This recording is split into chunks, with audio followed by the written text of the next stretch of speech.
Welcome to Kitty Unfiltered. My name is Kitty and this is This Week on Trial for The Verdict. So let's review the products that I am reviewing this week. Starting with the Too Faced Chocolate Gold Eyeshadow Palette.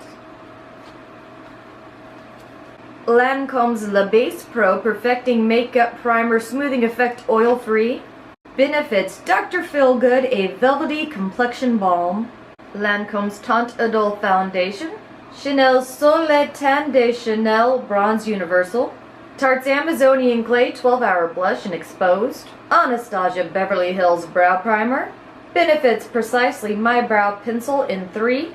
Anastasia Beverly Hills Brow Powder Duo in Auburn. And the Kylie Jenner Lip Kit in Posy K. And now on to the Get Ready with me.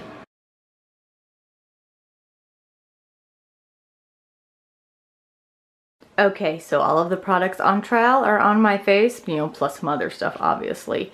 But everything has been on there for 8.5 hours? No. Yeah, it's been on there for 8.5 hours now. Even the lip kit. The only thing I've done in the past 8.5 hours is put on another layer of lip gloss. I didn't touch up any of the lip liner or the actual liquid lipstick. And I have eaten and drank and I worked a 4-hour shift and then my improv troupe was an opening act for the Santaland Diaries, so I did that. So it's had a pretty full day and it's 8.5 hours. That's what the shadow looks like. I know, my lighting sucks. I'm trying to figure it out, but it's like 10:30 at night. So I have no natural lighting here.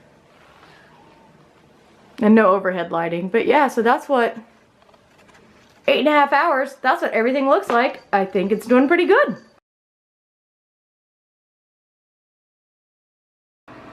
I've already primed my eyes with the Urban Decay Anti-Aging Primer Potion. I'm going to start by building what I refer to as just kind of a typical base. Starting by blending Rolling in the Dough onto my inner corner and brow bone with a Sephora Fluffy Crease Brush. Then blending So Bougie into my transition area and onto the hood of my eye with that same Sephora Fluffy Crease Brush. I'll then be putting Cocoa Truffle in my crease and outer V with the Sephora Pointed Crease Brush. And putting Decadent into the outer V with the Morphe M507. And using a MAC 224S to blend as needed. If you hear any noises in the background, not only is the heater on, but also that construction noise you may hear is actually my puppy chewing on an antler, and for some reason she likes to run it into the wall as she chews on it. I do have to be careful when putting on this Rolling in the Dough color because I have a little bit of creasing in the inner corner of my eye, and for some reason the Too Faced light colored shadows seem to do a really good job of highlighting that. So I have to make sure I really smooth out my eye in the inner corner as I'm putting this color on.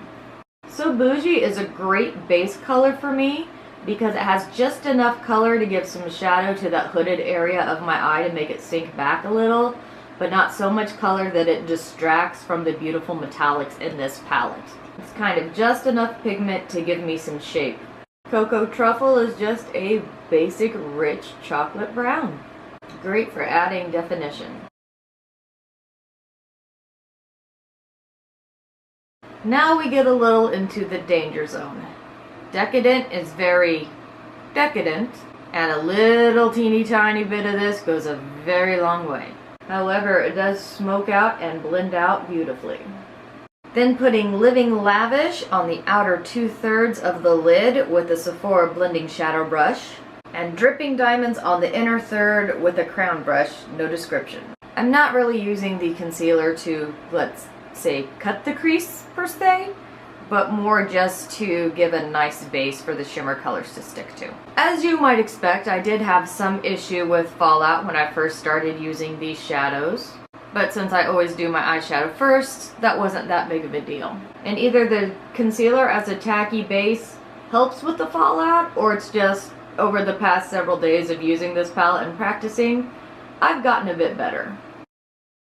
And my cat just launched herself onto the back of my chair. Oh, there she is. Hi, Phoenix. She is an excellent precision jumper.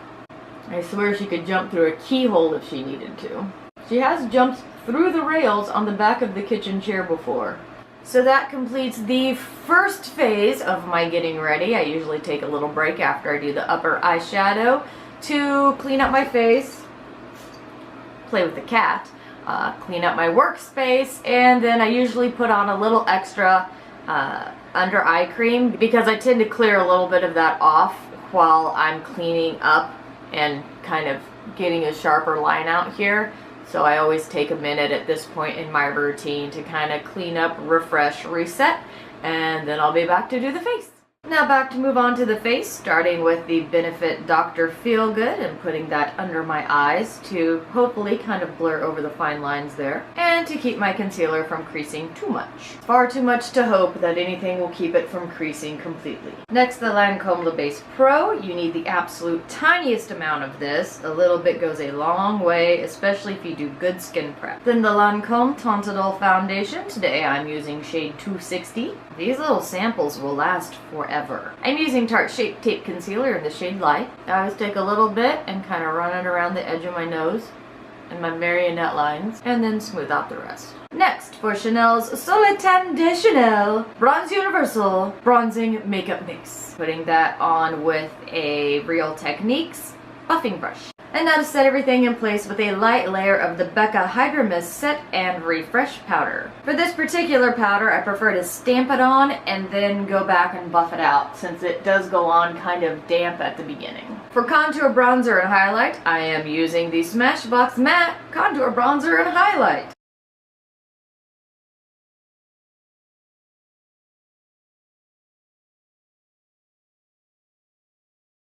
And since I've managed to completely use up my sample of the Tarte Exposed Blush, I'm going to be using Milani's Tea Rose instead. For highlight, I'm going to be using Blow Fuse Pearl from the same Smashbox Holiday Kit on a Sephora fan brush. Then I'm going to buff everything together with an Hourglass Ambient Lighting Bronzer in Radiant Bronze Light on just a generic kabuki brush that I have no idea where I got it. And now I'm misting the face with a little Herbivore Rose Hibiscus Coconut Water Hydrating Face Mist, and fanning that dry to get the powder to meld into my skin. To finish the eyes, we're going to start with the Anastasia Brow Primer, and I kind of just massage that into my brow. My camera's having trouble focusing on the close-up. I apologize. But I'm not good enough at this that I'm someone you should be taking lessons from anyway. I'm just here to review the product. Next, using the Benefit Precisely My Brow Pencil, an ultra-fine brow defining pencil in shade 3. And I use that just to give the underside of my brow some structure and then fill in the gaps. Kind of just fleshing out a basic shape. I always like to do the tails of my brow first, no idea why, I just always have. I like doing the tails, kind of shaping the arch a little, then coming back to fill in the front. Remember, your brows should be sisters, not twins. Mine tend to end up looking like inbred cousins. For the powder, I just dip back and forth a couple times between both colors. I'm new to brows, I'm not advanced enough to do specific shading. Right now, I'm just trying to get used to filling in the shape in general. Baby steps. Baby steps. Gonna do a quick touch of black eyeliner across the top with the Physician Formula Eye Booster 2-in-1 Lash Boosting Eyeliner and Serum. Quick curl of the lashes with the Tweezerman Lash Curlers. I usually do this before I put on eyeliner, but I am in a hurry, so of course I forgot. For mascara, I'm just gonna be using the Tarte Lash Paint. And finally, the Kylie Jenner Lip Kit in Posy K. I have very small uneven lips, so this is a bit of a chore.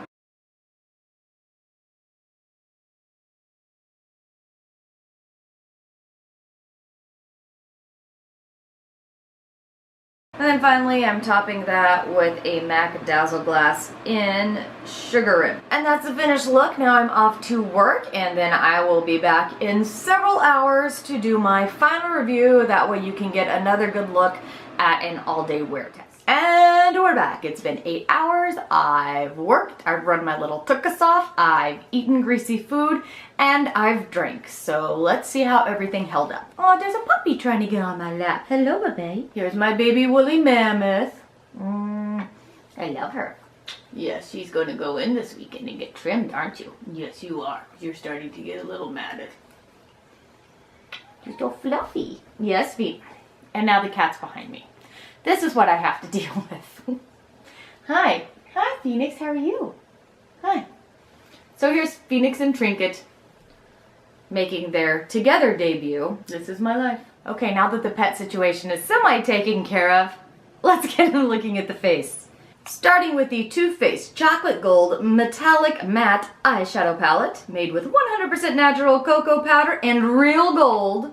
This is what it looks like after 8 hours of wear. Let me zoom in some more. This is absolutely awesome because, as I've told you before, I have 17 eyelids, and my eyelids always eat the glittery shadow, especially right here in the crease area. And it happens really bad right around the 5 to 6 hour mark is when it starts to get bad. Well, this has been on for 8 hours and it's still pretty much there. I mean, it's not perfect, but compared to what normally happens with shimmery shadows on my eyes, that's pretty darn amazing. So in the palette you have 4 matte colors: Rollin' in the Dough, So Bougie, Cocoa Truffle, and Decadent. These are all pretty much neutral base shadows, so they're great for kind of doing the base of your eye before you go in with the nice metallic colors. As for the colors themselves, I tried all of them. I didn't have any issue really with any of them. I mean, yes, there was general fallout, but if you put something like a concealer down, it lessens the fallout. I just always do my eyeshadow first, so a little bit of fallout's not an issue for me. Just has basically the same amount of fallout you ever would have with a metallic color. I never even had to try them wet. They all went on beautifully dry. They're wonderful colors, so if you want a metallic palette that also has your kind of base matte colors already built into it, so you can have one palette for the entire look, this thing's fantastic. I loved it. As far as the Benefit Dr. Feel Good little face priming base thing, I liked it fine, but I personally think the Tarte Timeless Smoothing Primer base, the one that I tested last week, as far as balm-like consistency, I like this one better. This one's okay, but I don't even know if they make it anymore, so it doesn't matter. This one, Tarte, is fantastic, so I will keep this one to use it up because it's still good. But if they still make this, and I had to choose between the two, the Tarte one would definitely win. As far as the Lancome Le Base Pro, I do appreciate that you only need a tiny amount of it. I don't know how to explain it. It feels like it will be a silicone type base, but it goes on smooth, almost like a moisturizer. It's almost like silicone with water in it. It's just, so it feels really nice. It does a great job, especially with the nasty weather we've been having because of my dry skin. I don't know if this is like a #1 favorite go-to because I have a lot of primer, but I haven't really truly tested many of them other than the Tarte one, which I know I love. But as far as a lighter primer, yeah, this one seems pretty good, and I'm excited to see as I go through the rest of my makeup and test stuff how this one stacks up, but so far I like it. For the Lancome Teint Idole Foundation, I really enjoy it. I appreciate the fact that I can do a lighter coverage or a more medium coverage. I never tried it with full coverage, but I don't really do full coverage foundation, but it does light to medium just fine, and it blends well, it performs well, it stays on good. I don't really have anything bad to say about it. For foundation, it's really good. Chanel Soletan de Chanel, if you like cream bronzer, this is a good one, although I'm sure you can find cream bronzers cheaper. This is nice. I got it back when I had money because it was popular and I hadn't really tried cream bronzers yet. I wanted to make sure I got a good one. I'm happy I got it. I'm going to keep it and use it until it's used up, but it would not be a repurchase just because at this point in my life I can't afford things that are more frivolous like that, and I can find cheaper cream bronzers. The Tarte Amazonian Clay 12-Hour Blush in Exposed. If I didn't have about 100 years worth of blush, I would run out and buy this. I would buy this formula in every color. It's just a really nice formula. It looks so healthy and natural, and it just wears beautifully, and I can't say enough good things about it. That Tarte's 12-Hour Clay blush is a fantastic formula. Anastasia Beverly Hills Brow Wax does what it's supposed to do. It's a brow wax. It goes on. It didn't do any kind of, crumbly throughout the day or get sticky or nasty or weird looking. It didn't come off easily throughout the day, but whenever I wash my face at night and use my eye makeup remover, it comes off easily with that. So if you want a wax base for your brows, that's a good one. I don't personally know that a wax base is 100% necessary for me. I think I could get by just as fine with some sort of tinted brow gel, but I will continue to use that one until it's used up, and then we'll see if I change my mind. Benefits precisely my brow? Yeah, it's a great brow pencil. Again, I'm kind of new to the brow thing, but I don't have any issues with it. It wears well, it looks natural, it's easy to use, it stays on all day, and it comes off at night without having to scrub my eyebrows off. Same with the Anastasia Beverly Hills little powder brow duo. I just went back and forth between the two. I'm kind of excited to play with this a little more as I get along in my kind of brow ritual and figure out how to make parts darker and parts lighter and make them all like nice and pretty and even more natural looking. But it stayed on really well. This works really great with the brow wax or that brow primer. This just went on over it beautifully, and it set down and it didn't move. I've never seen a powder perform as good as this one, so I am really happy I have it. Again, I will continue to use it up. I have plenty of brow products though, so I mean, if I didn't have any brow products to go through, this would be a repurchase, but I have so many to go through right now. It'll be a long time before I get around to purchasing brow stuff again, but this one definitely would be a contender in there. And finally, from a Kylie Lip Kit in Posy K. As you can see, we're 8 hours later. I ate, drank, I've worked, I've talked all day. There's still color on there. It didn't do that thing where it faded really nasty. I mean, obviously I could have touched this up if I wanted to, but it lasted, I think I had it on for about 6.5 hours before I ate. And even with lip gloss on it, it did not move, it did not budge, it was on there. It just laid down beautifully, stayed exactly where I wanted it, and it did not come off until I blotted my lips so I could eat without getting lipstick everywhere. It was really the only time it came off, and I'm sure if I hadn't put lip gloss on top of it, it wouldn't even have moved it in, but it's a little too dry for my lips without a gloss. But again, I mean, it lasted 6 hours before it came off, and I was, you know, drinking and talking and working, so I am really impressed with this, the Kylie Jenner Lip Kit formula. I give it a thumbs up. So that's it for this week's review. It was pretty much almost glowing all the way around. Really nothing in there that was just bad. This was a pretty good one. It's a lot of stuff that I wanted to learn how to work with, which is what I think kind of made it better, because there were products that either I had just purchased or I'd had in my collection for a while. Either way, most of them had never been used before or barely used. But none of them I'd really sat down and taken the time to figure out how to use properly. So that was really fun, and that's kind of why I do this whole entire week on trial. So that way I can see how the products actually work by using them every day for 5 to 7 days straight. And I'm really happy with the progress this week, and I can't wait to get to next week because we had Ulta Appreciation Sale, so I have a whole bunch of new stuff. So I've got a whole bunch of brand new items that I will be reviewing in next week's This Week on Trial. So thanks for stopping by. Everyone have a great day. Bye.